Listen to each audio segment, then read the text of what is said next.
राम राम मित्रों, नमस्कार। सरिता दीदी की क्लासेस में आप सभी का हार्दिक स्वागत है।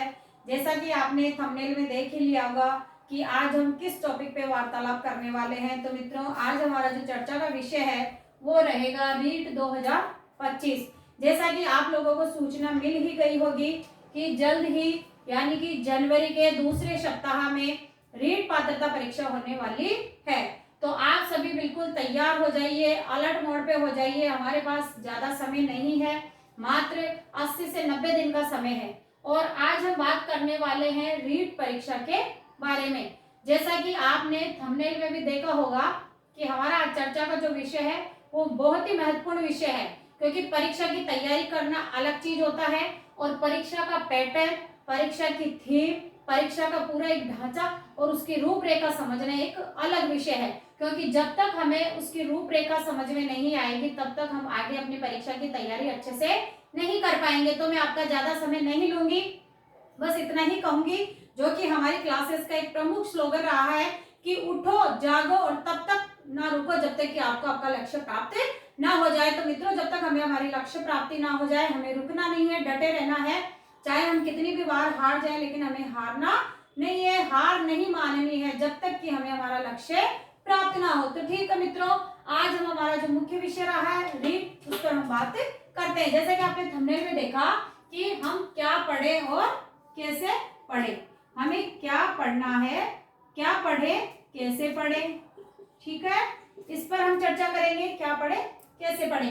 तो दूसरी चीज है कि इस बार 5वां विकल्प जोड़ा गया है। इस बार 5वां विकल्प आपके परीक्षा में जोड़ा है, तो हम उस पर बात करेंगे। तीसरी बात हम करेंगे कि क्या इसमें नकारात्मक अंकन होगा, क्या रीट पात्रता परीक्षा में नकारात्मक अंकन होगा या नहीं होगा। तो इन सभी मुख्य बिंदुओं पर हम बात करेंगे। सबसे पहले हम देख लें कि रीट परीक्षा क्या है। जो विद्यार्थी पुराने जुड़े हुए हैं, पुरानी तैयारी कर रहे हैं, उनको सारी नॉलेज है, लेकिन कुछ विद्यार्थी ऐसे भी है जो फ्रेशर से बिल्कुल नए हैं, जिन्होंने रीट का नाम शायद पहली बार सुना हो, जिन्होंने रीट के बारे में ज्यादा जानकारी नहीं हो, तो उनके लिए बहुत ही महत्वपूर्ण क्लास हमारी रहने वाली है। सबसे पहले हम देख लेते हैं कि रीट परीक्षा क्या है। इसमें आपके रीट में 2 पेपर होंगे। इससे पहले 2021-2022 में इससे पहले जो पेपर हुआ था, रद्द भी हुए थे कई पेपर, लेकिन हमें उस बारे पे चर्चा नहीं करनी, हमें देखना है रीट परीक्षा का पैटर्न। तो इसमें आपके 2 परीक्षाएं होनी है। एक तो होगी पात्रता परीक्षा, और पात्रता परीक्षा क्लियर करने के पश्चात आपको देनी होगी मुख्य परीक्षा, जिसको 3rd ग्रेड अध्यापक परीक्षा कहते हैं। उसके बाद आप तृतीय अध्यापक बनने की श्रेणी में हो जाएंगे। ठीक है मित्रों, तो अब बात करेंगे कि पात्रता परीक्षा कौन दे सकता है। ये 2 चरणों में होती है। पात्रता परीक्षा 2 चरणों में होगी। पहला लेवल 1, दूसरा आपके होगा लेवल 2। ठीक है, तो लेवल 1 कौन दे सकता है, जिन्होंने +12th प्लस BSTC किया हो।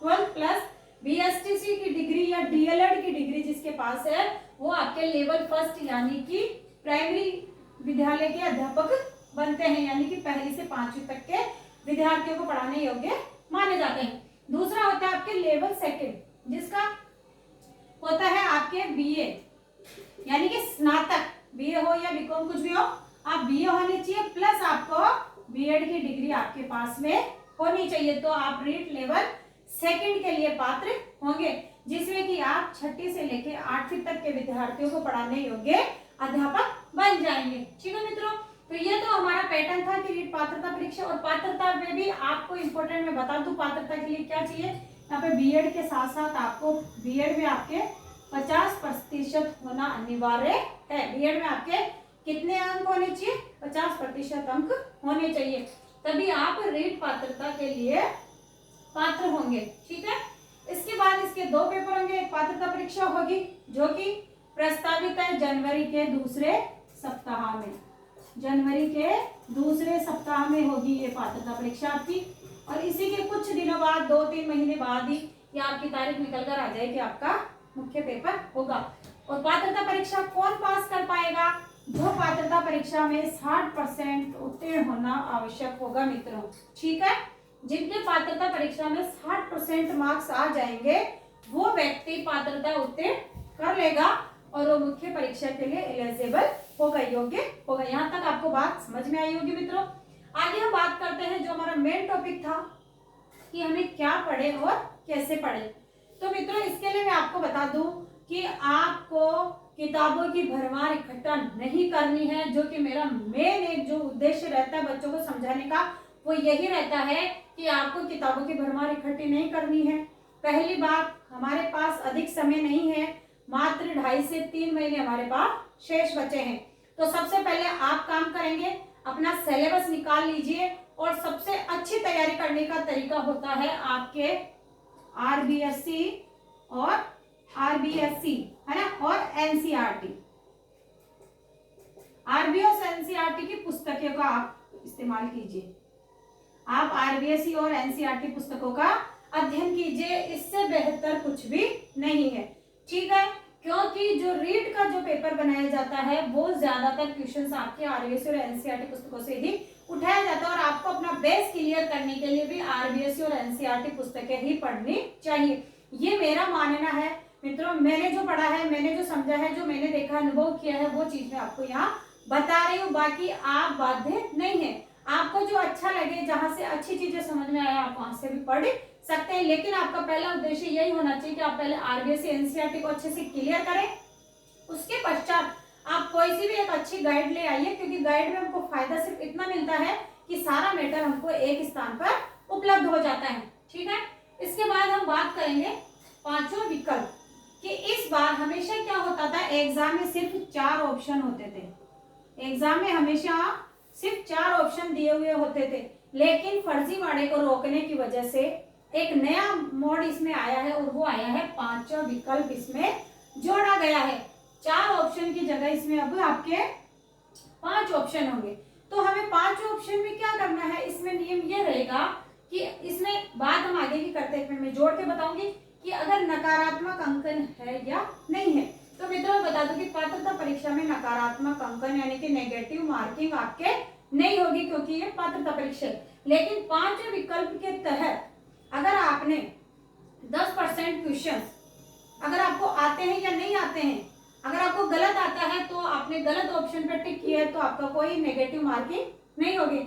लेकिन आपने जैसे कि एग्जाम्पल के लिए, जैसे कि मैं आपको बताऊं कि आपने अगर ये 4 ऑप्शन है, इस प्रकार इस बार एग्जाम्स में आपके 5 ऑप्शंस दिए जाएंगे। अगर आपने ये खाली छोड़ दिए गोले, जैसे कि आपको इसका आंसर नहीं आया, आपने क्वेश्चन खाली छोड़ा, आपको इसका आंसर नहीं आया, आपने ये खाली छोड़ा, और अगर इस प्रकार आपने 10% क्वेश्चंस को खाली छोड़ दिया, तो आपके 10% खाली छोड़ते ही आपको फर्जीवाड़े की श्रेणी में मान लिया जाएगा और आपकी जांच बैठाई जाएगी और आपको किसी अन्य भर्ती परीक्षा में बैठने दिया नहीं जाएगा।